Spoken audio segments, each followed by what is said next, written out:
Now it's former President Trump's niece, Mary Trump. She's a psychologist and she's the host of a new podcast, The Mary Trump Show. Check it out. And she's also the author of the book, The Reckoning, One Nation's Trauma and Finding a Way to Heal. Mary, you've been very busy lately. You've got a podcast too. I can't wait to check that out. Thanks so much for joining us.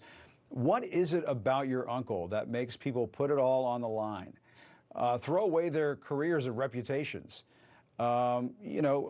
for this, for somebody who, doesn't deserve any of that? But it just seems to happen all over and over again, whether it's stonewalling the January 6th committee, offering up plans to basically overthrow democracy. What is it about Trump that inspires this absurd and self-destructive level of loyalty? Well, Jim, and first of all, it's great to be here. I think it's complicated, but there are also some quite simple reasons. Donald is incredibly good at attracting people who are weaker than he is, and weak people need external power to give them a sense of identity and purpose. And at this point, I also think of his most ardent sycophants as people who are addicted to cigarette smoking. They just don't think they're the ones who are going to get cancer. They don't think they're the ones who are going to get thrown under the bus, because they are going to prove their loyalty in a way nobody ever has before. Obviously, they're deluding themselves. The problem, though, is that Donald might throw them under the bus, but they don't seem to be suffering any other consequences. So there always seems to be more people willing to fill the void. Well, and he's escaped accountability so many times. I suppose the folks who are willing to sacrifice all of these things think that they'll be in the same boat. But obviously there are some names out there we could mention that certainly don't fit that category. But earlier this week, I had to ask you about this because we saw a video of your uncle speaking at an event where he took aim at his own former Vice President Mike Pence. Let's listen to this. Mike should have sent those crooked votes back to the legislatures to approve, and you would have had a different result in the election, in my opinion. I think Mike has been very badly hurt by what took place with respect to January 6th. I think he's been mortally wounded, frankly, because I see the reaction he's getting from people. He says Pence is mortally wounded in his eyes, essentially for doing what was right. I mean, you're a psychologist. What does it say about him, that to this day, unrepentant, no remorse, unapologetic, still, I mean, do you think he is delusional and actually believes that he won the election, or he knows that he's got to keep this lie, this big lie going? How do you dissect it? I think it's, oddly, a combination of both things. Donald knows he lost. But again, being a loser is one of the worst things you could ever be in my family. So he had to deny that reality immediately. And the best way to do that would be to double down on the lie that it was stolen from him, right? That he's really a winner. But the real danger here is that he's continuing to be allowed to say these things. The only person who should have been, quote unquote, mortally wounded by what's happened over the last few months is Donald's political future. And yet, we find ourselves at this point where American democracy is on the brink because over the course of 5 decades, one repellent, temper tantrum throwing bully has never been held accountable for any of the awful things he's done, including his numerous crimes against America.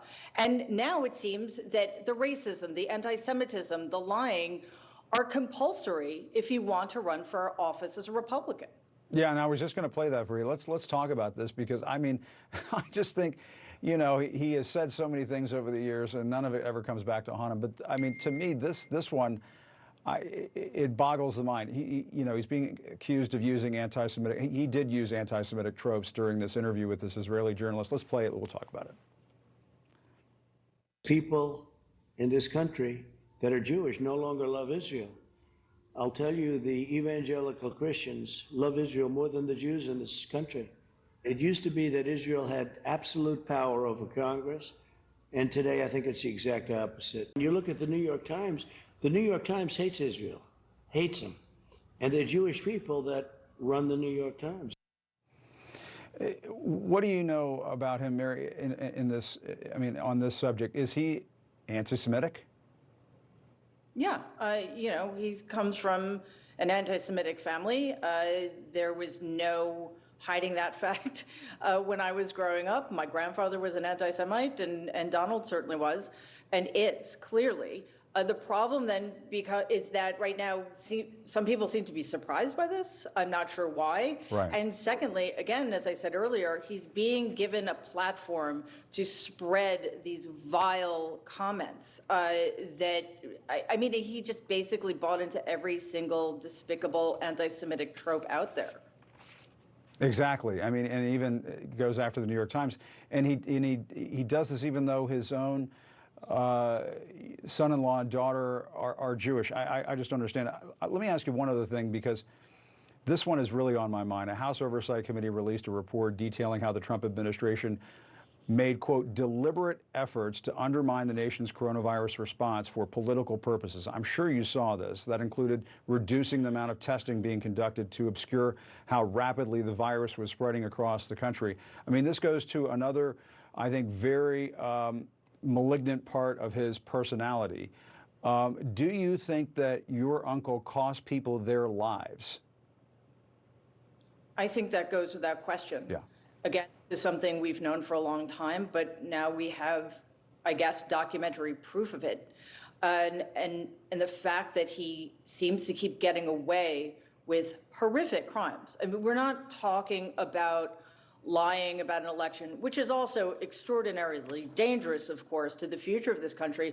We're talking about hundreds of thousands of people who died, who should still be alive, but are not, because Donald figured it was a better political strategy for him to preference the economy over the safety and health of the American people.